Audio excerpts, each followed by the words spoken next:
caso de hoje conta a história de um homem que, após um contato com algo que é descrito como de origem de fora da Terra, teve um fim completamente incomum e que ainda hoje levanta teorias sobre o que realmente aconteceu. Esse roteiro é baseado em textos e pequenos artigos sobre o assunto. Desde já pedimos que deixe o seu like e que comente no vídeo para que o YouTube entenda que esse conteúdo é relevante para você. Hoje vamos falar sobre o caso Arcésio Bermudes.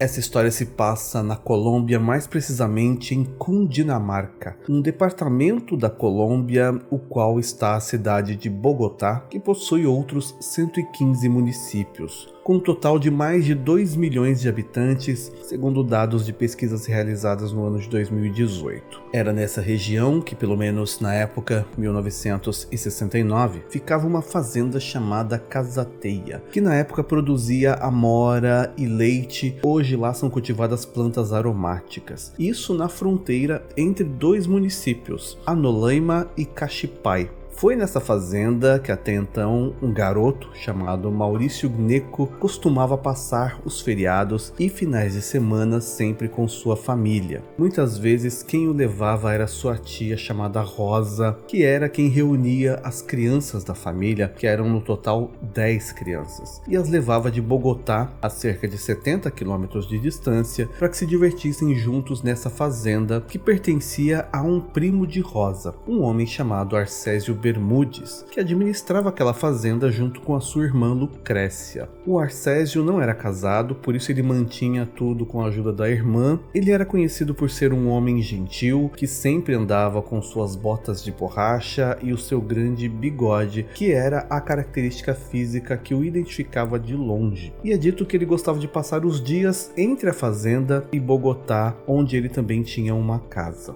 Em um desses passeios com a tia, mais exatamente no passeio que aconteceu dia 4 de julho de 1969, quando Maurício tinha apenas 13 anos, uma coisa incomum aconteceu e que mudou para sempre a sua vida e também dos seus familiares. Era comum que nesse local as crianças menores passassem as tardes brincando dentro da casa sede da fazenda e as mais velhas saíam para brincar no terreno, até pouco depois do pôr do sol, que sempre deixava todos fascinados com as cores que surgiam no céu e nas montanhas. Nessa região na época não havia luz elétrica e geralmente à noite era possível notar muitas estrelas, o que para as crianças que viviam em uma cidade maior e mais movimentada era algo mágico. Ainda mais se tratando de uma ocasião em que estava em voga o assunto Missão Apollo 11, que estava prestes a começar. Naquela data então, 4 de julho de 69, por volta das 19 horas, Maurício ficou intrigado com o aparecimento de uma luz incomum no céu. Ele diz que ela parecia ser bem grande e brilhava bastante. Ela fazia alguns movimentos, o que mostrava que não era um corpo celeste, e o Maurício ficava a seguindo com o olhar. O próprio Maurício chegou a dizer, abre aspas, era uma coisa fora do comum, era um objeto que voava, mas não era um avião, não parecia nada com um avião, fecha aspas. Naquele momento, Maurício estava acompanhado de outras crianças, no caso, os seus primos, o Henrique, a Marina e o Andrés. Foi quando ele, apontando para o sudoeste da fazenda, mostrou aquela luz para essas outras crianças. E a primeira coisa que os seus primos pensaram quando viram essa luz, que já parecia bem mais perto da casa, a sede da fazenda, era que aquilo se tratava de um avião. Então, para tirar essa dúvida, já que o Maurício dizia que não era e as outras crianças diziam que sim, todos fizeram silêncio para tentar ouvir o barulho no momento em que aquele objeto passaria. Quando aquela coisa luminosa passou, as crianças não conseguiram ouvir nenhum ruído. Elas se entreolharam sem entender e o Maurício voltou a olhar para o objeto, que passou a variar a intensidade da sua iluminação e que agora parecia ainda maior, ou seja, mais próxima, fazendo movimentos cada vez mais lentos. As crianças ainda estavam esperando o som do suposto avião, nada foi ouvido e o objeto continuou seu trajeto com a luz agora intermitente em direção ao oeste. Foi então quando aquilo chamou ainda mais a atenção das crianças, já que aqueles que antes acreditavam se tratar de um avião agora estavam em dúvida. Ninguém conseguia imaginar o que eles estavam vendo e acompanhando com os olhos. A noite estava cada vez ficando mais escura conforme o tempo passava, e o Maurício, que estava com uma lanterna nas mãos, iluminava o chão no trajeto que as crianças faziam, seguindo aquele objeto, evitando assim tropeçar em pedras ou galhos. Porém, em um determinado momento, ao olhar para cima novamente, o Maurício acabou erguendo a lanterna, projetando a luz na direção daquele objeto. E nesse momento, aquela coisa luminosa que voava sobre a área pareceu ter percebido o foco da luz da lanterna e foi na direção que o menino e os seus primos estavam. Eles contam que aquilo veio parecendo como se estivesse exatamente de frente para eles. Foi aí que as crianças ficaram exaltadas, começaram a chamar os adultos da casa para que eles vissem aquilo e talvez explicassem do que se tratava.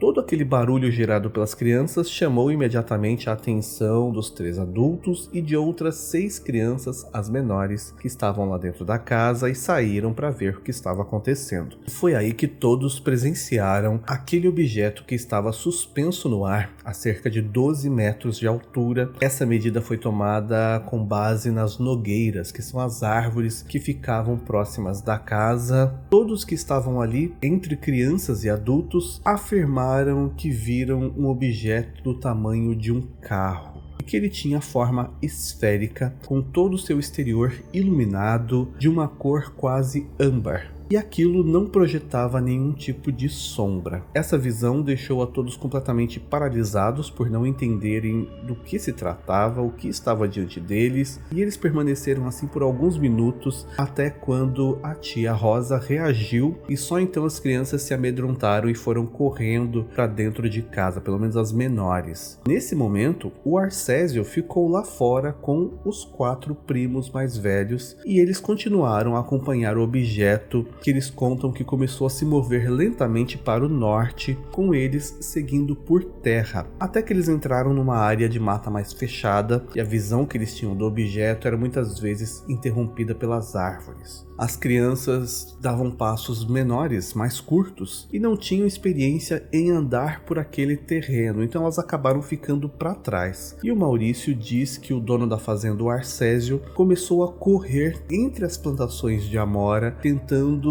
alcançar aquele objeto. O Maurício, o Henrique, a Marina e o Andrés corriam mais atrás, da forma como eles conseguiam, tropeçando, tomando cuidado para não se machucarem, até que as crianças chegaram em uma encosta que era um dos pontos mais altos da propriedade. Atrás dessa encosta ficava o pasto, que é para onde essa esfera luminosa tinha ido. Nesse momento, eles dizem que os animais pareciam bastante agitados, tanto o gado quanto as galinhas, os cachorros não paravam de latir, e lá do alto dessa encosta, a cerca de 50 metros adiante, as crianças puderam ver que o Arcésio e o objeto estavam um de frente para o outro. Aquela esfera havia descido ao ponto de quase tocar o solo e o Arcésio estava apenas a cerca de 11 metros de distância do objeto. O Maurício diz que eles ficaram nessa posição frente a frente por cerca de 4 minutos. Sobre esse momento, o Maurício diz, abre aspas, passamos 4 minutos observando até que o objeto começou a subir cerca de 30 metros verticalmente acima das nossas cabeças. Era como ver um filme de ficção científica.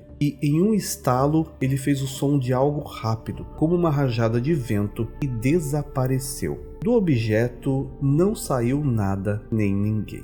Fecha aspas. Ninguém conseguia explicar o que tinha acabado de acontecer. Do momento em que os adultos saíram da casa em meio à gritaria das crianças até esse objeto desaparecer, tinham se passado aproximadamente 14 minutos. Quando o objeto sumiu, o Arcésio e as crianças foram para casa, onde já lá dentro a Rosa e a Lucrécia ainda estavam perplexas, juntas das outras crianças. E passado essa euforia, digamos assim, daquele momento, era hora de tentar dormir e todas as crianças arrumaram seus colchões na sala de estar, já que ainda estavam com medo ao ponto de nenhuma delas querer ficar no quarto longe dos outros. Mesmo com todo mundo reunido, ninguém dormiu naquela noite, mas ao mesmo tempo não ficaram falando sobre o assunto. Era como se todo mundo estivesse ainda chocado com o que tinha visto. Eles só queriam, na verdade, que a manhã seguinte chegasse logo. Eles estavam com medo de ficar na fazenda mais uma noite e tinham a intenção de voltar para casa em Bogotá. No dia seguinte, quem iria buscar as crianças era a mãe do Maurício, que chegou na fazenda de carro para que eles voltassem para casa. Todos estavam prontos e a tia Rosa e os meninos foram então procurar o Arcésio para se despedir e agradecê-lo pela estadia. Mas nesse momento, quem eles encontraram na verdade foi a Lucrécia, que disse que o seu irmão ainda não havia se levantado porque se sentia doente. Ele estava com calafrios. Essa informação por si só já era estranha, porque o Arcésio sempre acordava muito cedo. Ele era conhecido por ser um homem forte e que nunca se via doente, e mesmo que se sentisse mal, ele costumava mesmo assim se levantar e cumprir seus afazeres na fazenda. Ele era um homem do campo que tinha o hábito de dizer que não era qualquer coisa que iria o derrubar e impedir que ele fizesse o seu trabalho. Mas nessa data, nem esse pensamento o fez lutar contra o que ele sentia. De qualquer modo, as crianças foram embora. No carro, durante o trajeto, todas elas pareciam nervosas e olhavam o céu, faziam comentários que a mãe do Maurício não entendia direito. Em casa também nenhum deles conseguiu explicar o estado de nervosismo aos seus pais. O Maurício diz que a sua mãe só foi realmente entender o que estava acontecendo com eles 3 dias depois, quando uma ligação da Lucrécia, diretamente da fazenda, soou como um alerta para toda a família. A Lucrécia ligou pedindo que a mãe do Maurício retornasse com o seu carro à fazenda, porque ela precisava de ajuda para levar o Arcésio, que tinha na época 53 anos, para um hospital, pois o seu estado de saúde parecia complicado. Nesse ponto, o Arcésio não conseguia sair da cama, ele estava sofrendo com desmaios e dizia ainda sentir muito frio.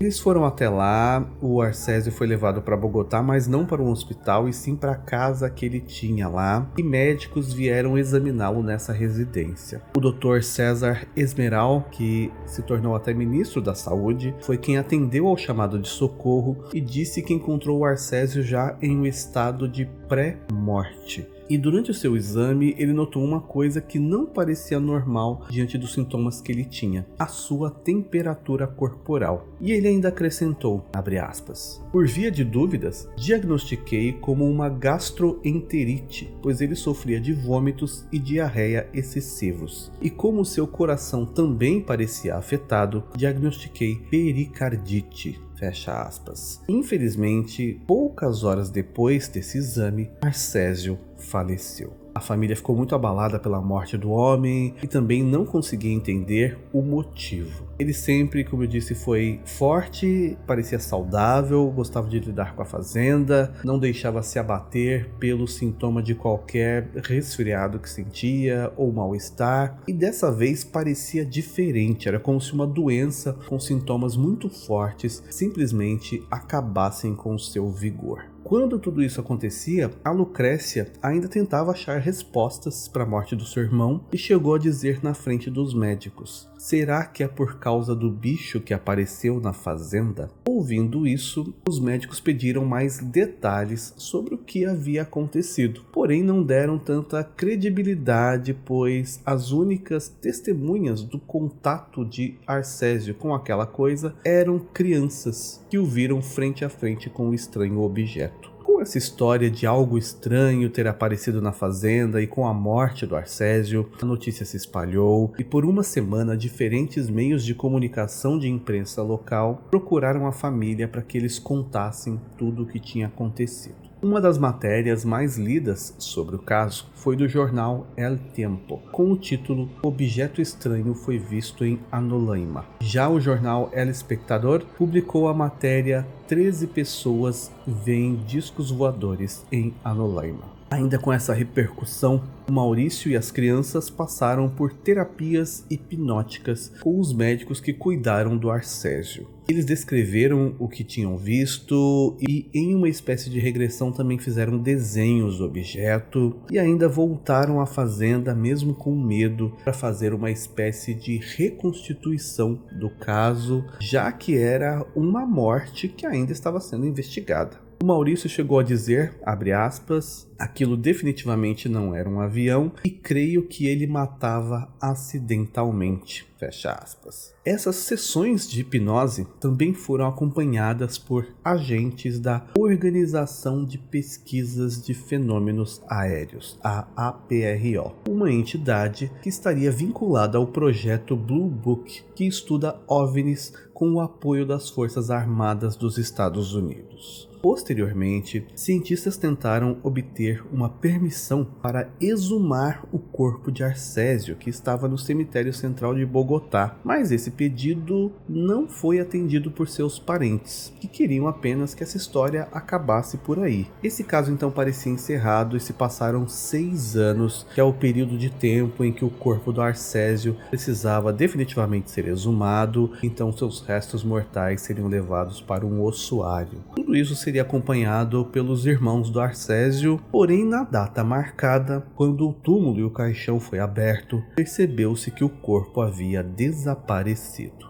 Os familiares disseram que jamais tinham dado qualquer aprovação para a alteração de mudança do local onde o corpo estava e ninguém que trabalhava no cemitério sabia dizer o que poderia ter acontecido naquele túmulo. Uma nova investigação começou e sobre essa situação a família disse que foi descoberto que aparentemente alguns homens haviam dado dinheiro a um coveiro para que ele tirasse o corpo do local e entregasse a eles. Mas não se sabe exatamente quem, nem quem pagou e nem quem fez esse trabalho. Esse novo momento do caso, digamos assim, também ficou conhecido localmente e deu origem a teorias sobre o que poderia ter acontecido, onde afirmavam desde que a NASA teria levado o corpo para estudá-lo, até que os extraterrestres voltaram e buscaram o que havia restado de Arcésio. Mas nada nunca ficou provado e não se soube jamais o paradeiro do corpo.